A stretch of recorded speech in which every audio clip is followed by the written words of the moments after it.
I've covered a lot of feminists and social justice warriors over the last year, particularly in the gaming industry, but one area I haven't investigated yet is open source software. I've got with me today two guests who are going to talk about a recent controversy that erupted and their views on the social justice incursion into this area of technology that we don't often hear quite so much about.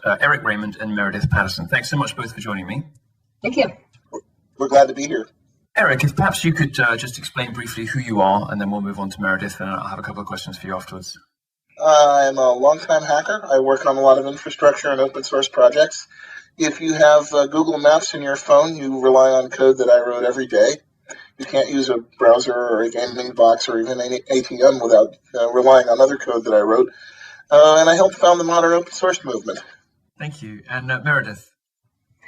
Well, I co-founded the field of language theoretic security about 5 years ago, and I also started earlier this year a think tank called Weaponized Social, which focuses on much of the same issues that we've been talking about, increasing aggression online. Eric, you posted on your blog a story recently that captured the imagination of a lot of people who've been worried about the incursion of hand-wringers and pearl clutchers into the technology industry in all of its various forms. Tell us briefly what your blog post said. What do you say happened? I heard from a source that is known to me, but which I'm not going to disclose because his career could be destroyed, that Linus Torvalds takes pains never to be alone at technical conferences anymore, and always travels with a posse, because there were repeated attempts by a now defunct women in tech advocacy group called the Ada Initiative to set him up for a sexual assault accusation. That's a very extraordinary claim, isn't it? And many observers of the social justice movement won't be hugely surprised by it, because we're used to seeing these people make extraordinary claims. We're used to seeing them up to no good on social media. But the fact that one of them in real life would be trying to set people up with fake allegations of sexual assault is really quite extraordinary. And your post is very extraordinary. We can ask Tim Hunt about it. Right, of course, the scientist who was accused of making jokes about women in tech, of course, he was actually making a self-deprecating joke, and yet Connie St. Louis, a woman who fabricated facts on her own CV and is, astonishingly, a professor of science journalism at a university in London, accused him of sexism and forced him to resign. It was an extraordinary story. So I suppose, yes, anybody who has been following the travails of the technology industry and various figures in it is used to feminists coming after the stereotypical straight white male. Meredith, have you seen any examples in your work and in your life of these sorts of weird and creepy campaigns against people on the basis of their own skin color or sexual orientation? It tends to be more thought crime, actually. I've been following the Ada Initiative since it was founded, of course. This is something in my wheelhouse, and this is an organization that, was claiming to advocate for me and represent me. And yet the founder of the Ada Initiative exhibited some really bizarre behaviors, like, pursuing vendettas against other women in the technology field. She went after Violet Blue, who's a pretty well-known speaker on both technology and sexual health, and got one of her talks pulled from the Beside San Francisco Security Conference because she claimed that it was going to trigger people. Having spoken to the organizer of that conference, I'm actually pretty dubious about that claim, given her behavior when she contacted them to try to get this talk pulled. Her attitude was very, this is obviously absurd. This is going to get people hurt. Completely refusing to take a look at the history of hacker community talks that have taken direct looks at social problems in the hacker community, such as drug use and sexual promiscuity. For some reason, she decided that none of that mattered, and that only the opinions of her and her posse mattered. They managed to completely drive the dialogue there. Eric, it seems to me there's something weird going on, both in technology and also in the video games industry. These are industries that are male-dominated, if you like, but they're dominated by a particular kind of man who is, racked with white middle-class guilt, if you want to put it like that, about diversity and female representation. It's an industry, both the gaming and the technology industries have such an undeserved reputation, in my view, for being terrible places for women to work. They're actually some of the most welcoming, tolerant, and pleasant places that any minority or marginalized person could ever hope to end up in. Why do they both have such a bad reputation, and why do people within those industries themselves sort of pearl clutch endlessly about diversity and representation? Why do you think this is happening? Because it seems to me that if you compare it to the law, or if you compare it to almost any other profession, journalism even, tech and gaming are pretty great places for women to be, aren't they? I think it's a form of virtue signaling. People believe that they're sending the right virtue signals and tribal identification phrases by being hugely publicly concerned about these issues, even or perhaps especially if there's actually nothing much going on. But the thing is, if you look at their actual behavior, if you look at their revealed preferences, that doesn't stand up to serious scrutiny. Because this is the same group of people that, for instance, when Andrea Shepherd from the Tor Project was being gang mobbed by crazies who were fans of Pando Daily, they were trying to take down the Tor Project, and so they decided to go after one of the developers. She called out to the Geek Feminism Wiki maintainers for help, and they were like, oh yeah, we'll get right on that, because she's a libertarian and they don't want anything to do with her. That's interesting, isn't it? I noticed a tweet from Dana Lash, who's an American conservative commentator, about the South by Southwest Harassment Summit. Now, those who are listening who don't know what that is, there were two panels planned about video games. Neither of them were described as being explicitly pro or against the notorious movement that shall not be mentioned from the last 18 months. But both of them got pulled because of claims of harassment and threats of abuse and all the rest of it. And then various left-wing media organizations came out and suggested that they wouldn't attend South by Southwest unless there was, some serious changes and harassment was properly addressed and various other things. So now there's an all-day harassment summit at the next South by Southwest conference. And what Dana Lash noticed is that of all of the speakers, and they have a huge lineup of what London Spectator magazine would call cry bullies, the people who exist in sort of this quantum superstate between aggressor and victim, constantly provoking people and then crying foul when they get a response. Of all of the extraordinary list of people up there to complain about the supposed abuse and harassment that they get merely for being women, merely for being minorities in the tech and gaming industries, there wasn't a single conservative. Eric, to what extent do you think that this is that politics play a role in who gets defended and who doesn't? I have opinions about this, but I don't think it should be part of the conversation. If we talk about this as a left versus right issue, we get dragged into a lot of disputes that I frankly consider irrelevant. Yeah, no, I think it's really more of an essentialist issue. I mean, there's a very narrow view of femininity that is promulgated by these women in tech groups. It's very neurotypical. It's can interact easily and fluently with business and marketing folks. And that certainly corresponds to a lot of the people who want to have jobs in technology. But many of the people, particularly women who find technology to be a welcoming and comforting place, are people who in part ended up there because other career fields are awkward and hostile towards them. Right. I've noticed a couple of codes of conduct in the open source community pop up in various blog posts, and I think my colleague at Breitbart, Alan Bukhari, did a report about one of them. They always seem to be fueled by social justice warriors. They use language that sounds perfectly unobjectionable, about abuse and harassment and all the rest of it. But have you noticed a rise in these, and are they yet being misused to sort of punish people who are thinking the wrong way?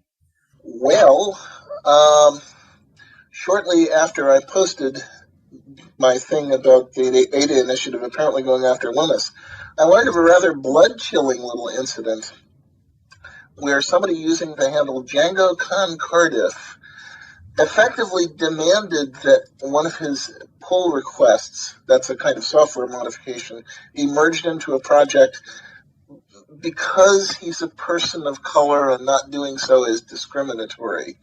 Well, it's actually a little more vague than that. He was careful to craft his language so that if you squinted, you could say he was just calling for diversity. But the thing is, when he did this, he said, I suggest you adopt this particular code of conduct. which is, well, it's a bunch of SJW rhetoric. And the phrase that really bothered me when I read it was that it was opposed to what it called the cult of meritocracy. Go ahead, Meredith. Sorry. I was just going to say, if you remember the controversy a month or so ago about the Opal open source project, the writer of the Contributor Covenant Code of Conduct decided to filed an issue with that software saying one of your maintainers is saying transphobic things on Twitter, and was trying to police the project and get them to kick out one of their maintainers over something that the maintainer had said completely outside of the venue. Right. I think Meredith and I want to be clear about this. This is completely against hacker values. You do not censure or ban or exile people for what they do as people outside of the project. You judge by the work, not by the person. I don't care what kind of bigot or what kind of weirdo somebody is when they're not writing code. If their code is good, I'll take it, and if their code isn't, I won't. And that's how it's got to be, because we need the best excellence we can get, and we can't afford to obsess about personalities or beliefs or any other irrelevances. I pointed out in an essay last year that Hans Reiser straight up murdered his wife, and there are still people who use his file system. I mean, it's an interesting point, isn't it? Because programming, the sorts of high-level skills it requires, can sometimes attract marginalized, quirky people. And those of us who love technology fall, into that bracket too, to some degree. It's interesting this hacker culture has developed where people just try to separate the work from the person, which is, of course, how we have to approach most things in history. We do the same thing with composers. We do the same thing with philosophers. And because social mores and political fashions change, there are many people who, would be considered today bigots, but that we nonetheless revere for their work. So there was a science award recently that one of my colleagues at Breitbart wrote about, where the statue for this award is H.P. Lovecraft. And social justice warriors have demanded that H.P. Lovecraft's image should be removed and that the statue should be changed because he apparently was a bigot according to today's values. It's a very extraordinary sort of rewriting of history that's going on. One of the strategies that I've seen them use, and something that is sort of equal parts fascinating and terrifying, is what you, Eric, call Kafka trapping. Can you explain to us what that means and give us an example? Right. The Kafka trap is an accusation that is unfalsifiable because it denies the accused person any standing to present evidence, even about their own state of mind. So this might be used if you were accused of racism or something? Right. It's a Kafka trap when your denial that you're a racist is taken as evidence in itself that you suffer from insidious unconscious racism. So this is the idea of sort of entrenched patriarchal values that can insidiously sort of work their way into people's unconscious ideas. That you could be racist without realizing that you're being racist, or indeed doing anything racist, or your actions having any racist consequences, but nonetheless there is some sort of atmosphere of racism at play, which always seems... And there are lots of variations of the Kafka trap. I want to get back to the core of my complaint against the social justice warriors, which is that we have, and it's not about left versus right, it's that we have this norm in the hacker culture that you judge by the work, not the person, and that we are, by intention, we are a refuge for every talented misfit in the world that wants to do something meaningful with their lives. And the social justice warriors are trying to destroy that. But it also goes a little further than that. It's worse than that, isn't it? Because not only are they drawing attention to and placing unnecessary stress on somebody's real-world identity and beliefs versus what they produce in code, but it seems to me that they're inventing grievances too. So they're not even going after people for what they say in real life. They're going after people for what they don't say, for what they haven't said, for what they haven't really done. And this honey trap that you identified in your blog post, which according to your post goes further than just Linus Torvalds and maybe something that the Ada Initiative was attempting to level on other men too. This is an example not just of drawing attention to what people do in real life, or even of inferring bad motives. This is just outright destructive, man-hating lies, isn't it? I do think, though, that we have to look very carefully at the specific people involved. I mean, Valerie Aurora has a long-standing history of basically stabbing people in the back and doing her very level best to find ways to humiliate people. mean, very shortly after the Ada Initiative was founded, Valerie got into a scrap with Shanley Kane, of all people, because Shanley had called offense on something that the company Geek List had done, and Val stepped in to mediate. And she apparently proposed that they record a humiliating video of themselves in their underwear in order to apologize. And like this, even Shanley thought that was beyond the pale. Right, a Shanley Kane versus Val Aurora catfight. Why did I not have the popcorn concession for this? Well, as regular listeners and readers will know, I've had my own run-ins with Shanley Kane, who is my favorite person on the internet. I have to be honest, she is wonderful. I don't know what I'd do if Shanley ever left the internet. She's great, but she is one of Silicon Valley's most prominent, troublesome social justice warriors. I mean, she's clearly on a lot of medication. It's interesting to watch these people tear chunks out of each other, and they do seem to be just as ruthless attacking each other as they are other people. But the evidence you brought to light, Eric, suggests that they've sort of run out of targets, and instead they've turned to manufacturing them instead. It's a very distressing and troubling development. The Ada Initiative in particular, perhaps, Meredith, you could give us a sense of who was involved beyond the person you've already mentioned. Where have they gone now? What are they doing now? And maybe after that, Eric, you could comment on why are these people in tech at all when they seem to hate it so much? They don't like the people. They don't like the work. They don't believe in meritocratic systems. They don't, believe in any of the things that industry seems to stand for. Why are they around at all? Meredith, could you start us off with just sort of telling us who some of these people are? Well, the other co-founder of the Ada Initiative was a woman named Mary Gardner. She and Val were both pretty prominent members of a group called Linux Chicks, which was kind of a reservoir of, if cultural libertarianism is welcoming of many cultures, I guess cultural authoritarianism is probably the best way to describe this, but just a very cultural authoritarian brand of feminism. All throughout the 90s, they had this mailing list where they continually complained about all of the horrible things that, made them victims. But it didn't really catch, it didn't really catch broad public appeal until about 2011. I was never really involved because, their activities were things like starting a hackerspace called Double Union, where people had to apply and demonstrate their feminist bona fides, their allegiance to the cause in order to be members at all, which is just weird because I'm used to the hacker scene being a place where, no matter, like Eric said, no matter how bizarre you are, you're welcome there. 10 years ago, when I first started going to HackerCons, there were already, way more like out gay people or out trans people than you would ever see in the broader public sphere. And that was a decade ago. This is what I've always found extraordinary about the continual bombardment of sort of, self-loathing, sort of lashes to the back that you get from activists in the tech and gaming worlds. These industries where minorities are vastly overrepresented and they find very happy homes. That being the case, Eric, why are these social justice warriors in tech at all? Why are they here? Search me. I don't understand how their minds work. Well, that's fair. Except in that I recognize the classic action patterns and idea patterns of totalitarianism. I understand them on that level, but I don't understand why they're here. One of the groups that's extraordinarily complicit in this, in my view, is the press. And if you take, the sort of social justice and grievance culture as a whole, you can see all sorts of things going wrong elsewhere in the industry. Joe Lonsdale, one of the founders of Palantir, was wrongly accused of rape, as Brad Wardell, the CEO and founder of Stardock, a game studio, was too. And in both cases, the press leapt on these allegations and reported them as though they were fact.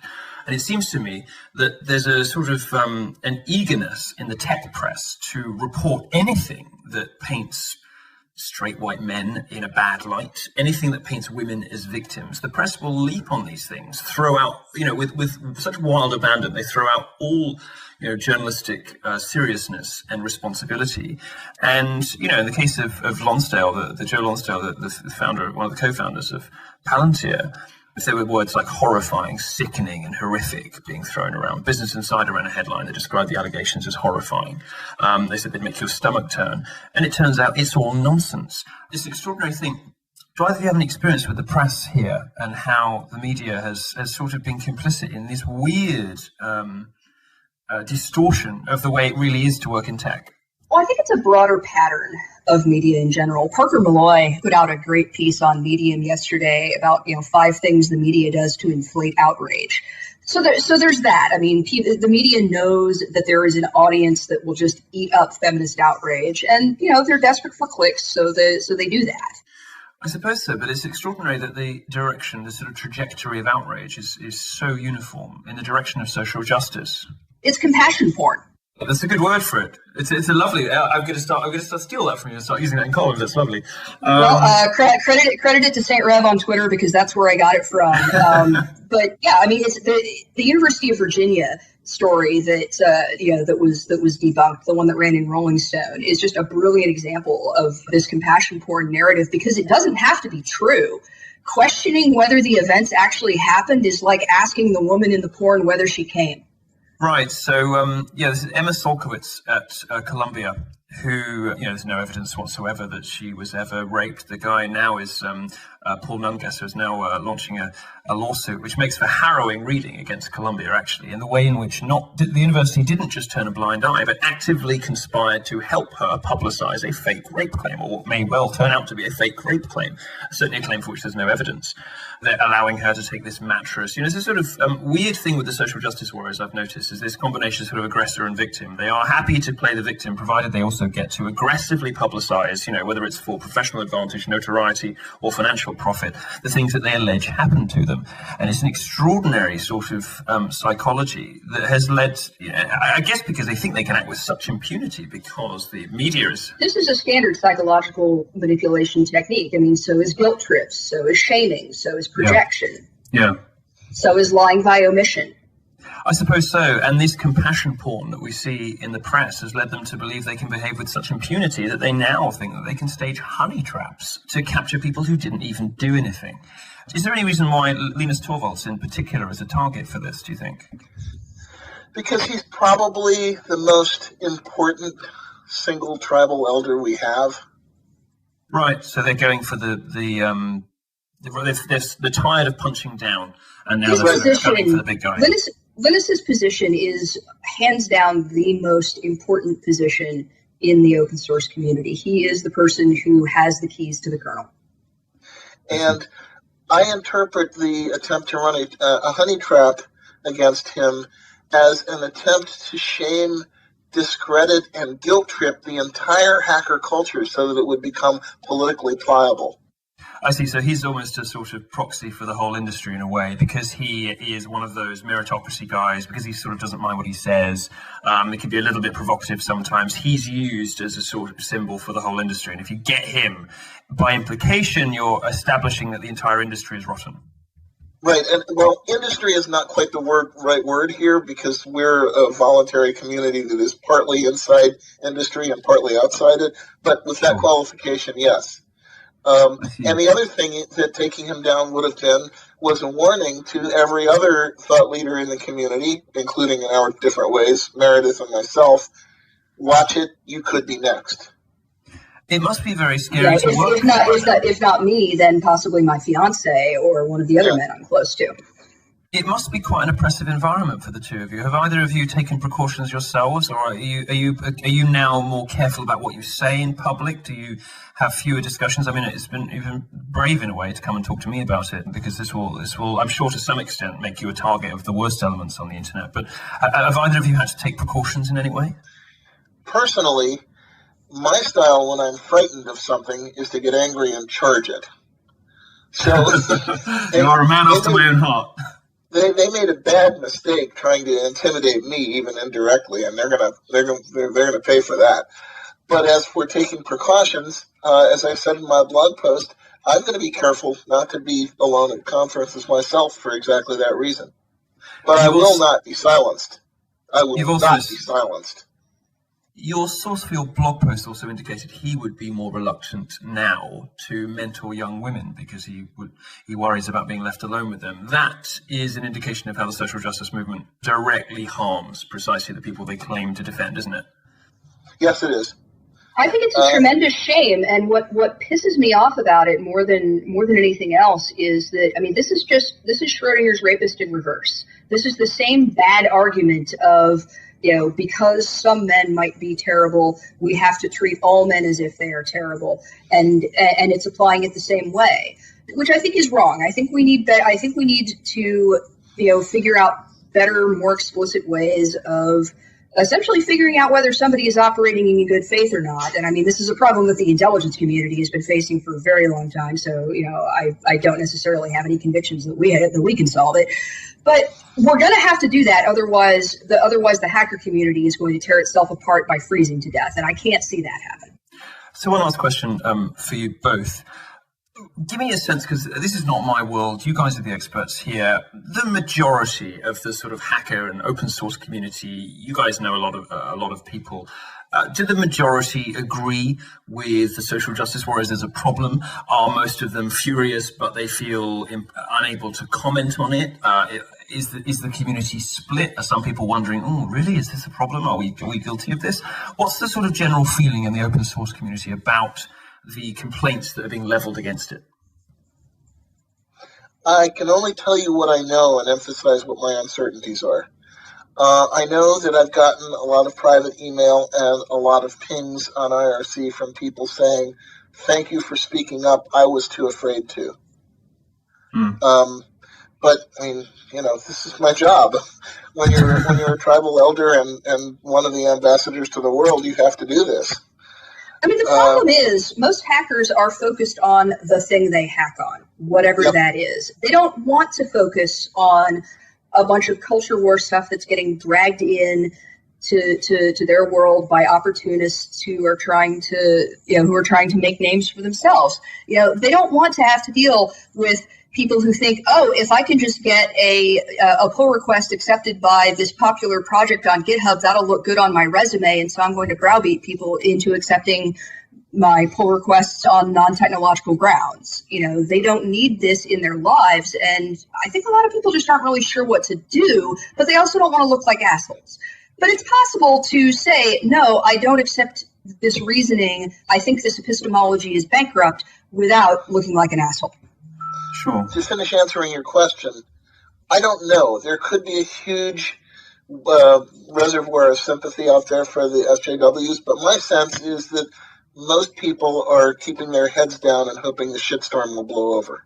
Well, I'm sure they're all grateful on either side of the fence for you two at least expressing an opinion in either direction, because it's something that a lot of people are very worried about doing in Silicon Valley and in the gaming industry. So open source appears to be, like the gamers were, an industry, or at least a community where there are some people a little braver and prepared to have the discussion in the open. Thank you very much both for joining us. It's been a fascinating discussion, and wish you all the best. Thank you. Thank you.